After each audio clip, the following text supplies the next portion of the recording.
Halo semua, balik lagi bersama saya Firly, seorang fisioterapi di Palembang, Sumatera Selatan. Nah, pada video kali ini saya akan membahas sesuatu yang menarik lagi. Jadi beberapa hari yang lalu saya kedatangan seorang pasien, sebenarnya sepupu saya sendiri.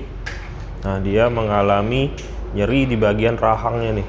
Rahangnya dia mengalami nyeri pada saat mengunyah maupun seperti mangap kayak gitu. Nah, dia mengalami nyeri nih di bagian sininya.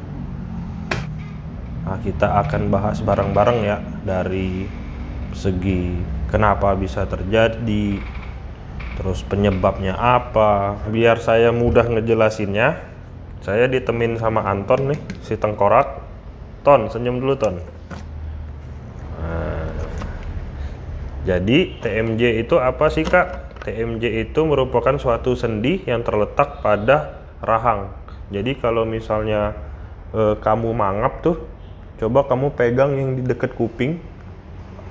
Terus kalau misalnya ada pergerakan di situ, nah itu sendi TMJ tuh. Jadi kenapa sih dia bisa sakit? Sakitnya itu karena adanya malfungsi dari area si rahang ini, baik itu karena ligamennya, ototnya, maupun yang ada soket yang di sini yang fungsinya untuk membukanya itu. Nah, pasti teman-teman bertanya nih, faktor risiko apa aja yang meningkatkan terjadinya TMJ ini atau nyeri di bagian rahang. Nah, saya bagi 3 aja biar nggak banyak-banyak. Contohnya, pertama, orang yang paling sering mengunyah cuma di bagian sisi satu. Jadi dia kalau makan ngunyahnya di sini, terus di kanan, terus di kiri, jarang digunain. Nah, di bagian yang ini dia lebih cenderung terkena TMJ-nya lebih besar. Terus yang kedua, orang yang pernah memasang behel atau kawat gigi. Nah, itu kemungkinannya terjadi TMJ juga besar. Terus yang ketiga, itu orang yang kalau tidurnya ngorok atau kalau dia tidur mangap terus tuh. Mangap terus, semalaman mangap. Itu juga bisa meningkatkan resiko terjadinya TMJ. Nah, terus pasti ada pertanyaan yang lain tuh yang muncul dari teman-teman. Penanganannya kayak gimana sih Kak? Nah, dari penanganan sendiri itu banyak banget metodenya, mulai dari obat-obatan, dengan melalui operasi atau dengan injeksi. Tetapi kalau saya pribadi, saya lebih suka menggunakan dengan pendekatan active movement. Jadi kayak sejenis gerakan atau kayak senam kayak gitu, itu gunanya untuk mengurangi baik itu ketegangan atau memperkuat otot-otot di daerah rahangnya. Saya kasih contoh kayak gimana gerakannya ya di video yang ini. Nah, ini posisikan mulut kamu itu membuka.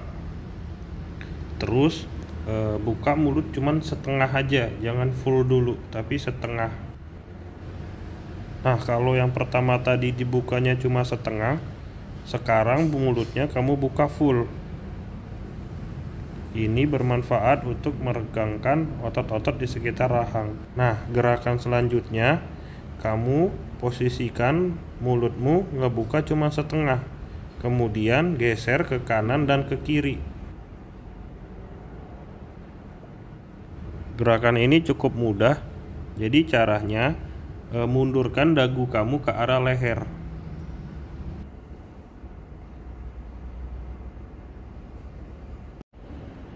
Kan terakhir, jadi caranya kamu majuin rahang bawah kamu ke arah depan. Ingat ya, semua gerakan ini harus tanpa adanya nyeri. Nah, di video yang sebelumnya itu ada beberapa catatan khusus nih. Jadi, misalnya kamu melakukan gerakan itu, tapi kamu malah bertambah sakit dari keluhannya. Bukannya membaik, tapi tambah malah sakit, itu kamu berarti butuh penanganan khusus. Jadi, kamu harus mendatangi tenaga kesehatannya, baik itu dokter maupun fisioterapi. Tapi kalau misalnya itu hilang dengan gerakan yang sebelumnya, itu bagus banget. Oke, cukup sekian video dari saya. Semoga membantu. Tunggu tungguin video saya selanjutnya. Saya bakal rutin upload video. Dadah.